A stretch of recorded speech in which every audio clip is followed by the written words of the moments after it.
you've seen Blame It on George talk about it. And you've seen Rebel Taxi talk about it too. But now, prepare for another YouTube shill to steal those precious minutes away from your life. Are you ready, kids? No, I didn't think so. But whatever. Well, let's get into it.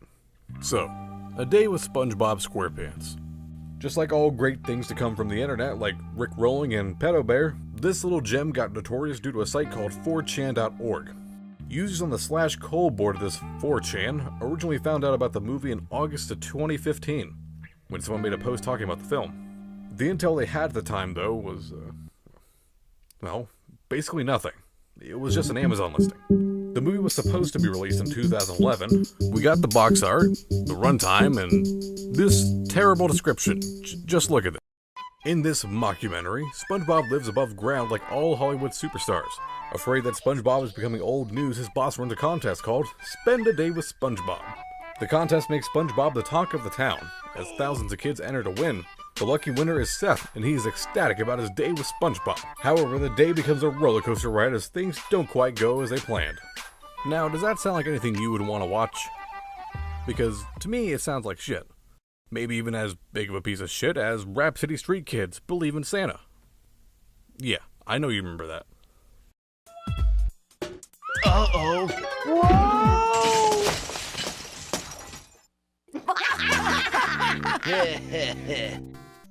So assuming this was going to be as laughably bad as that, the users of 4cent garbage decided it was their duty to find this film. And that is when things got weird. Now first off, just looking at the box art, it's all lies. See this kid here? That is not Seth. That's not Seth. That little punk isn't even in the fucking movie. He's just some stock footage model they used for the poster. See these quotes? None of these magazines or people even exist. Innovision Films doesn't exist. The background? Well, Nolan from Pan's Pizzeria fame traced that to artist Jorge Pacheco, who revealed he was commissioned to make it for a realtor. The only honest thing on this entire DVD are the little words at the bottom about how it's an unauthorized mockumentary. That's kind of been part of the fuel for the idea that Viacom is the reason the movie was never released. But if they did send a cease and desist order, you would think there would be some sort of court documents or records or anything of that nature, but nothing has been found. There was some dumbass who did pretend to be an asset manager working for SpongeBob later in the search, and he even gave vector files he claimed were used in the movie without their permission. It had people fooled for a while until they were able to trace all the images sent back to their original sources and exposed him for the dumbass he was. Yeah, not very cool, dude. There's been a slew of hoaxes and people pretending to have the film, or being the creators, or being a lawyer, or student internship directors. I don't even know, just all this bullshit. It's pretty alarming how far people will go to do these hoaxes, but with something as infamous as this, it's really only a matter of time before the attention seekers come out. There have been stories written about the movie everywhere, from Gawker to Sen360. But back to the search. So Cole manages to find out the movie was actually made by a group known as Real Films. They made low-budget documentaries on celebrities that are pretty much just them reading off Wikipedia while a slideshow plays. They've made over 70 of them under different aliases, and you can see for yourself. She turned 18 and leaped into adulthood with a bang. Or some might say, with a bong. Miley fell out of favor with parents and was no longer the lovable kiddie star Miley Stewart / Hannah Montana. It seems she's ready to throw away the purity ring. Parents have been complaining about Miley and her new adult image since she appeared to be topless with her body seductively wrapped in a sheet for the Vanity Fair magazine.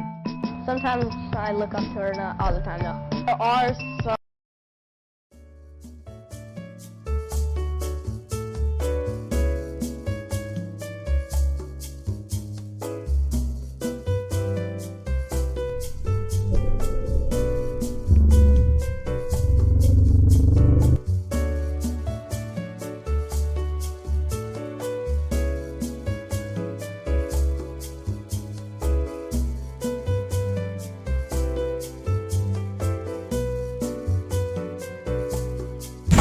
So at this point in the search, theories about the movie were changing.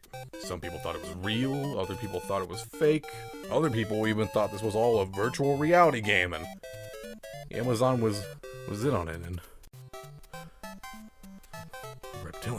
the reptilians. Oh God! Oh God! It's funny how dumb you are. But if you actually look into the movie, you can find tons of proof for it being real.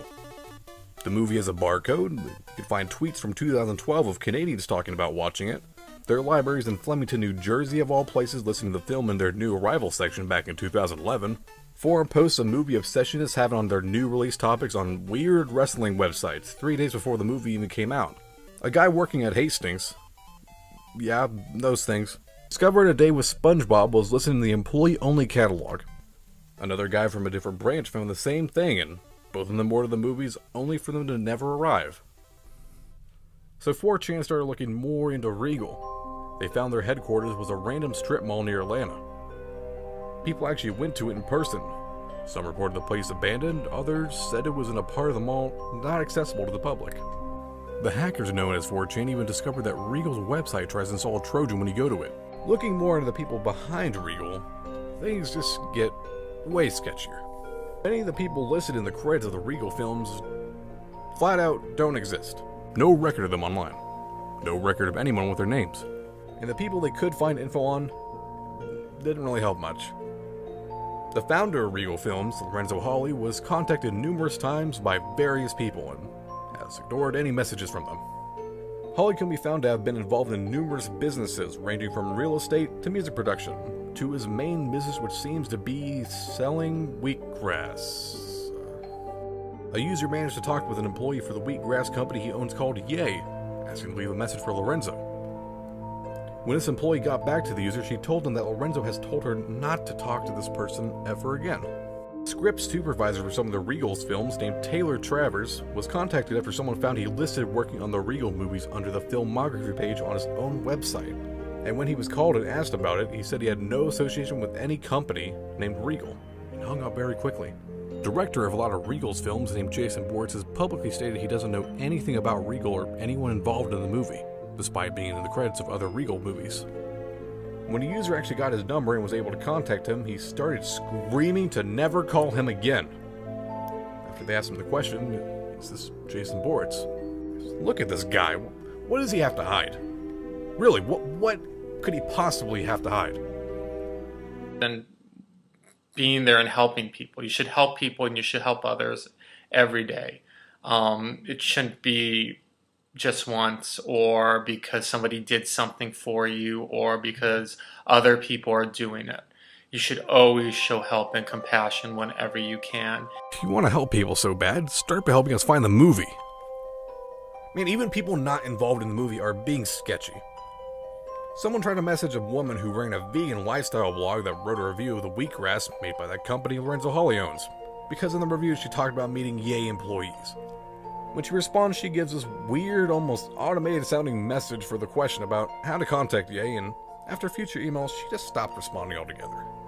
One guy named Jonathan Salemi, who is listed as a major part of Regal, was asked if he had any connection to the company, which he denied on Twitter, but in private he tells that Hastings employee he recognized the movie's cover and had read the script for it.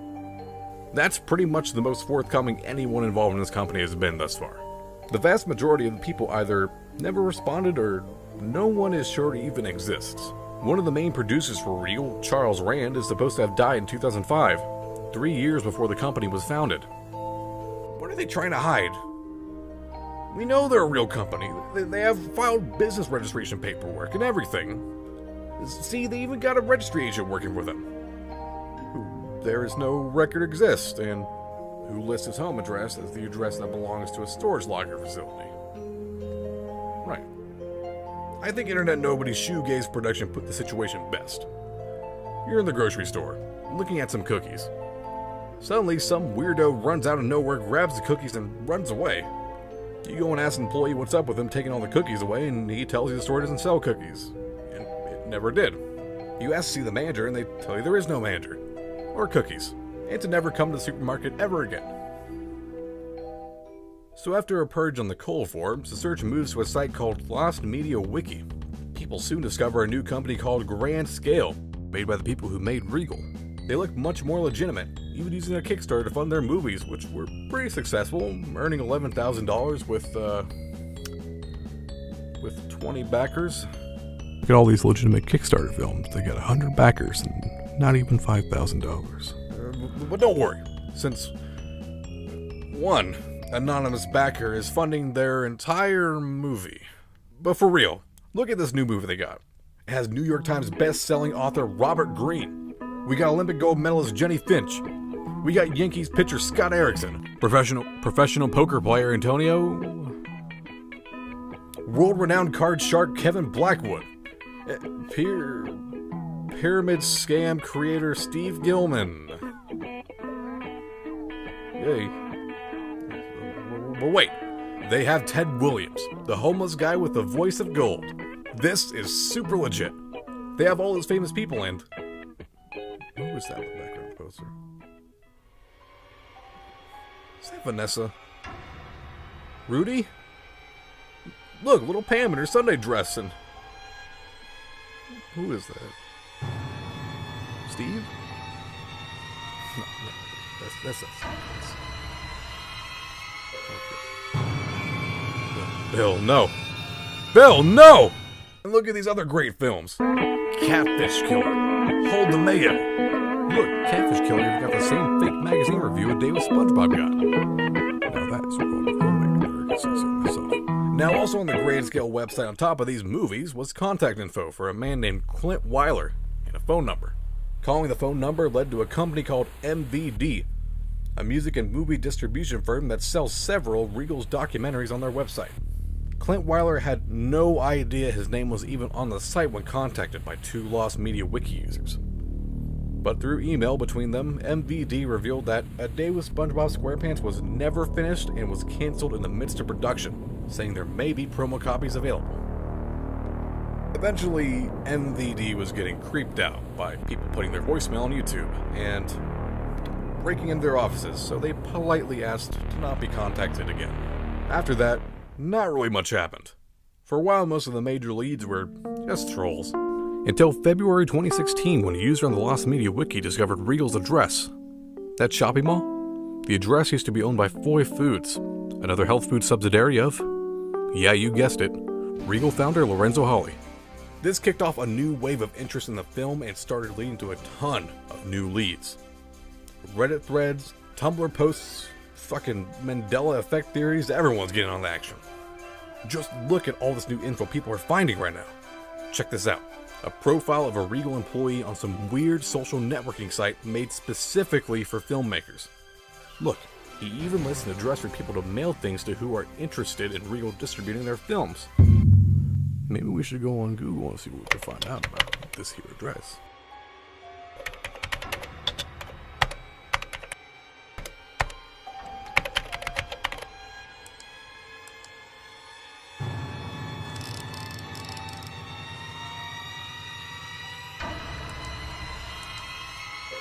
Well,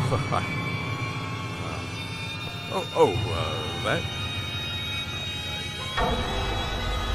It's a legitimate company, okay?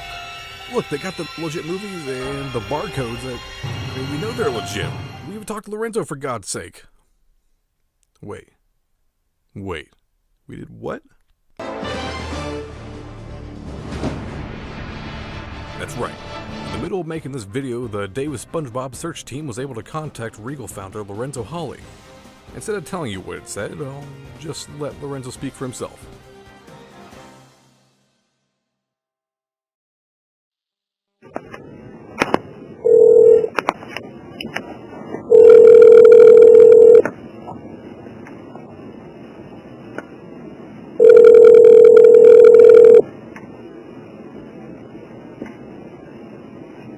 Hello? Yes, is this a number for Yay or Get? Yes, who's calling? I'm a businessman. I was wondering if I could speak to Lorenzo Holley. Speaking. Yes, Mr. Holley. I'd like to talk to you about a very important topic. I'm made to believe that you are or used to be working for a company called Regal Films. No. Is there any way I can give you a call back? Sure. Okay. Okay, I'll give you a call back. Hello? Yes, someone just called me from this number to return the call. That'd be me. Excuse me, hello? That'd be me, sir. Yes, who am I speaking with? You just called me? Yes, my name is William. Okay. And, what is this, regarding? I'm in a little group that's, looking for one of your lost, pictures, a Day with SpongeBob SquarePants. We'd be willing to pay for a copy of it. SpongeBob SquarePants? Yeah. Yes, we don't have a copy, of that particular film. However, we may, we're in talks to release it later this year. Alright.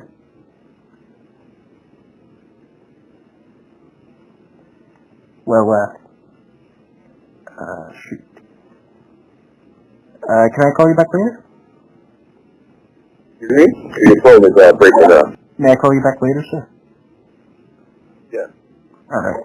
See you, sir. Sorry if I'm wasting your time, sir. No, it's fine. I'm hearing there was, a lot of inquiries about this film. So, any way I can help get the information out, I would like to do that. Alright, sir.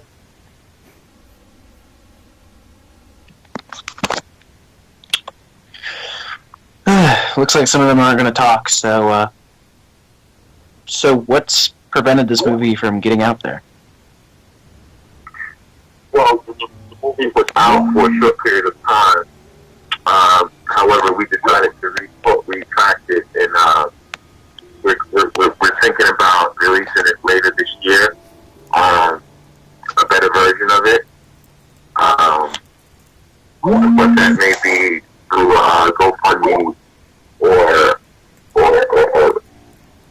crowdfund or some sort of crowdfunding. Alright.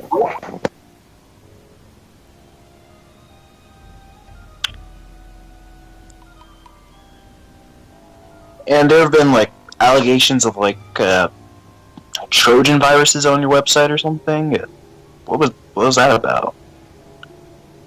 On Trojan on the website, I don't know. I just can't. This is the first time I'm hearing anything about that. I haven't heard anything about a Trojan virus on the website. Could it just be a false diagnosis on the antivirus thing? Yeah, that could be it. Or which website are you referring to? Legalfilms.com, I think it was. Oh, okay. No, I haven't heard of any viruses on that website.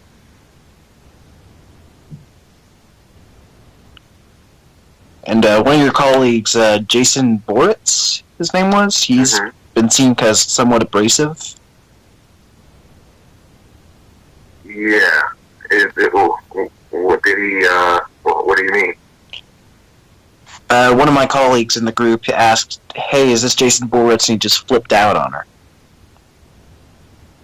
Oh, no, Jason is a very, very nice guy. Maybe she just bought him on a bad day. Alright. It could have been, like, other people, like, hounding him from the search that we didn't know of. Yeah, it's been a lot of people, reaching out to him, and I get kind of frustrated to provide the information the way, the person may have wanted him to, so. So do you have any other questions that I could possibly answer for you? Not at the moment, sir. Thanks for thanks for talking about this, sir. Always reach out to me if you have any other questions. Again, we're working to get the film out later this year, and I will be in contact with you to let you know when you can expect it or how you can help out to get the film out. All right. Thank you, sir. Okay. Nice talking to you. Bye, sir. All right, you too. Bye. Yeah, it's William again. I called you a week or two ago. Okay. Yeah, my group was... it's good. Anyway, my group had a few more questions about Day with SpongeBob SquarePants. First question, what was the movie about? The movie was about the synopsis pretty much outlined what the film was about.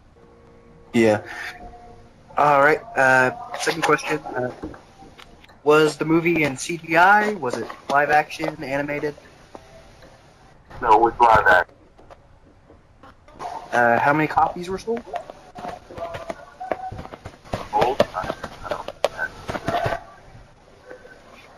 Do you know anybody involved with the production that might have a copy? No. And even if we had a copy, we're not releasing it right now because when we release it again, we want it to be fresh where not too many people have seen it already. So, all right, fair enough. Like I said, we're going to be doing up later this year to release it. So, they're wondering when you're going to do the Kickstarter and if you're going to be using the original script. Yeah, we'll be using the original script, and the Kickstarter campaign will start, I believe, in June. All right. Thank you, sir. It's been a pleasure talking to you. Okay. Thank you. Bye. All right. You know so much. I'm literally smiling ear to ear right now. This is awesome. Well, it looks like another case closed here, kids. I hope you all learned an important lesson. If America's favorite sitcom dad comes up to you in a warm, welcoming sweater with a handful of pudding pops, you run away as fast as you can and get an adult. Now, it's off to solve another internet mystery for me.